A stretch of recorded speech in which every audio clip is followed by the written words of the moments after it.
Orang yang menghina pasti lebih hina daripada yang menghina. Oleh karena itu kita harus sangat berhati-hati ketika mengungkapkan sesuatu, harus mengerti makomnya, harus mengerti posisinya, proporsinya.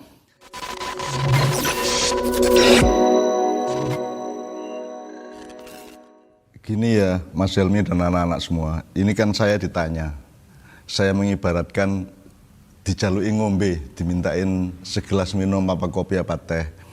Nah saya harus memulai dengan menyuguhi teh, itu ada persyaratan pada gelasnya dan ada persyaratan pada minumannya. Kan gelasnya kalau kotor kan tidak mungkin saya tuangkan minumannya. Gelasnya kalau pecah kan tidak mungkin. Kalau tidak utuh kan tidak mungkin. Jadi gelas harus utuh, kosong dan bersih kan gitu. Minumannya juga gitu. Minumannya kan harus jelas kopi apa teh dan tidak pernah kita menyuguhi minuman seperapat apa separuh, kan pasti kita penuhi gelas itu. Nah jadi saya juga punya kewajiban untuk menuangkan minuman yang jelas sepenuh-penuhnya, jadi dengan segala macam pertimbangan selengkap-lengkapnya. Jadi kalau soal NU cabang Nasrani atau NU cabang Katolik, NU cabang Protestan, NU cabang Hindu, Buddha dan seterusnya, itu kan itu semuanya 30 tahun yang lalu sudah ada. Jadi kita sekarang aja kagetan gitu, sudah dari dulu ada. Nah itu nanti harus kita jelaskan framingnya, layernya, kalau cara komputer layernya, framingnya dan konteksnya. Terus juga ruang dan waktunya, kan satu kalimat bisa diucapkan di gardu tapi tidak bisa diucapkan di mimbar Jumat misalnya. Itu juga harus kita bedakan. Jadi orang ngobrol di pasar jangan dimonitor terus diaku sebagai obrolan di tempat pengajian, kan beda. Jadi hidup itu begitu luasnya, begitu banyak mosaik-mosaik sehingga kita harus memperhatikan ruang waktu dan konteks dari sesuatu ungkapan. Nah kalau soal misalnya sekarang NU cabang Nasrani, berarti NU induknya salah satu cabangnya itu Nasrani, apa Katolik apa Hindu Buddha selesai. Itu kan saya pernah bikin buku Indonesia bagian dari desa saya, jadi desa saya itu induknya, Indonesia bagiannya. Kalau itu difahami secara geografis ya keliru, kan desa saya adalah bagian dari Indonesia. Nah kalau Anda memahami secara substansi dan nilai, desa saya itu punya originalitas, punya otentisitas, punya nilai-nilai yang khas desa saya. Tapi Indonesia masuk melalui TV, melalui koran, melalui birokrasi dan seterusnya menjadi unsur dari desa saya. Jadi Indonesia bagian dari desa saya, kan itu kan pemahamannya begitu. Itu sama dengan mikrokosmos, makrokosmos.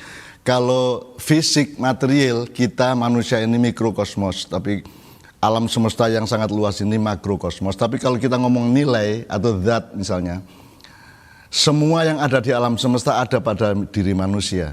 Bahkan ada kebinatangan, ada benda, ada tumbuhan itu ada dalam diri manusia.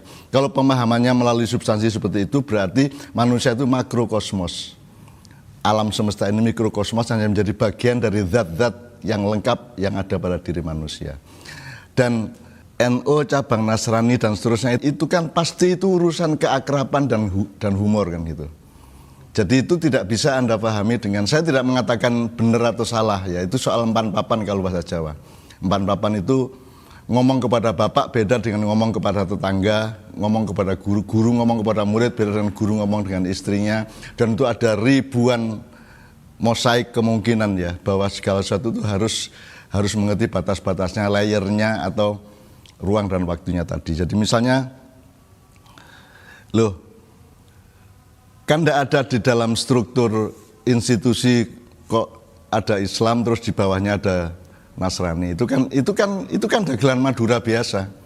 Orang Madura ketika G30S dulu ada rombongan, itu kan jam malam, tidak boleh orang keluar setelah jam 10 malam sampai pagi. Tapi ada rombongan dari kampung jalan di kota, terus tentara sama polisi marah, siapa kamu nggak boleh keluar malam? Siapa kamu? Terus rombongannya jawab, Ansor Pak. Apa itu Ansor? Ansor itu setengkak di bawah Kodim, setengkak di atas Hansip. Itu kan harus Anda tanggapi sebagai keakraban dan kemesraan budaya. Jadi kan tidak mungkin dong ada Kodim terus bawahnya Ansor terus bawahnya Hansip, kan tidak mungkin. Itu sama dengan orang Madura bertengkar sama seorang pembeli di pasar. kemudian karena urusan jual belinya agak tersinggung, kemudian si penjual Madura ini marah, tapi diperingatkan sama temannya sesama penjual, kamu Pak itu karena dia itu KKO, yang satunya itu Kopassus malahan. Terus si yang bertengkar ini menjawab, loh saya tidak takut, meskipun KKO saya tidak takut, meskipun Kopassus saya tidak takut, asal bukan TNI. Nah itu kan, ini kan dagelan ini kan tidak mungkin terjadi benar-benar. Ini kan humor, ini kan keakraban, ini kan bagaimana kita menikmati orang Madura, cara berpikirnya dan budayanya dan seterusnya. Tapi itu kan, jadi jangan menanggapi itu secara akademis, secara faktual, ilmiah dan seterusnya, karena itu soal keakraban. Saya tidak mengatakan bahwa yang tadi Mas Helmi ceritakan itu adalah sesuatu yang benar atau salah. Tapi pokoknya silakan Anda semua menilai sendiri. Tapi ada parameter. Jadi misalnya setiap ungkapan itu kan berarti pakai etika dan disiplin bahasa. Nah, sekarang kita ambil yang paling mikro. Bahasa hatimu kan beda dengan bahasa pikiranmu. Bahasa nafsumu beda dengan bahasa akalmu, kan begitu. Itu aja sudah beda. Sekarang belum lagi interaksi antar manusia. Jadi ada bahasa pergaulan beda dengan bahasa di kelas. Bahasa politik beda dengan bahasa budaya. Bahasa agama, bahasa fikih beda dengan bahasa mahabbah, kan gitu. Jadi ada begitu banyak kemungkinan dalam pergaulan manusia, sehingga kita memang harus dewasa. Dan yang NO cabang tadi itu kan saya sudah pernah mendengar itu di dalam acara yang namanya Lailatul Ijtima di rumahnya Gus Dur di Ciganjur, kira-kira 1993 atau 94 lah.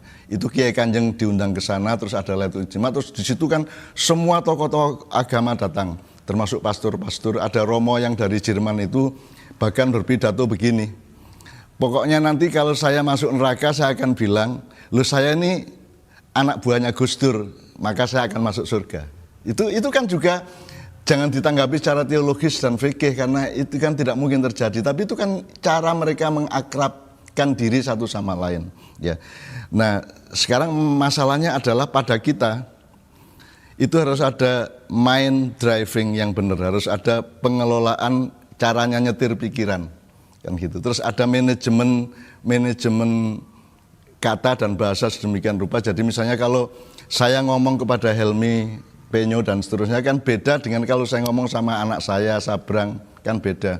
Jadi kita harus punya pengelolaan akal sehat dan hati, kan gitu, supaya kita bisa membedakan. Nah, saya tidak mungkin, saya dulu waktu Angon Wedhus, Angon Kerbau memandi bluron di sungai, terus memandikan sapi, kuda dan lembu kerbau di sungai di desa saya, kan itu bukan penuh bisuan, penuh magian dan seterusnya. Itu kan tidak mungkin saya ucapkan ketika saya sorenya di Langgar atau di Surau. Demikian juga kalau jadi saya harus tahu bahwa kalau saya berdiri sebagai seorang pemimpin, maka bahasa yang harus saya ungkapkan itu terbatas ini, jangan sampai itu gitu. Dan itu seorang pemimpin pasti sudah mengerti kearifan dan kebijaksanaan. Sekarang ada wanita gemuk aja, ada wanita yang badannya gemuk, itu Anda jangan menyapa Dut, nanti Dut gitu ya. Itu kan juga sudah menyakiti hati dia. Jadi kebenaran itu kalau dalam maknanya kan, kebenaran itu letaknya di dalam diri kita. Supaya keluar itu harus dipertimbangkan menjadi kebaikan.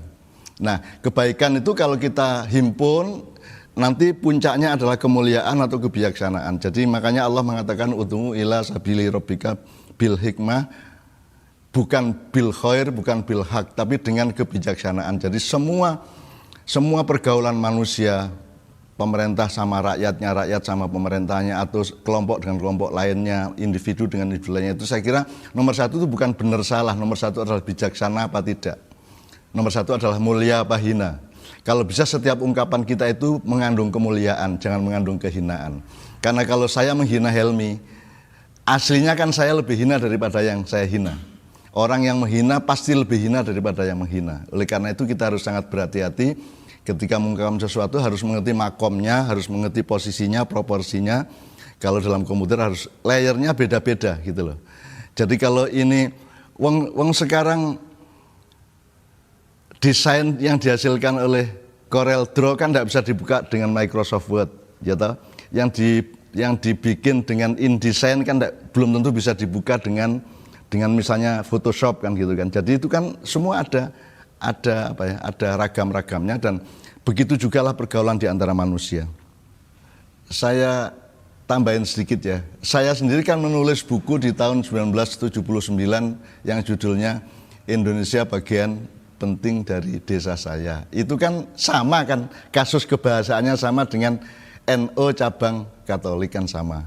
Tapi kan cara memahaminya kita harus mind driving tadi, itu harus bisa nyetir otak kita, nyetir logika kita, nyetir kontekstualitas di dalam pemahaman kita dan seterusnya. Saya kira gitu Mas Helmi, mudah-mudahan itu cukup jelas.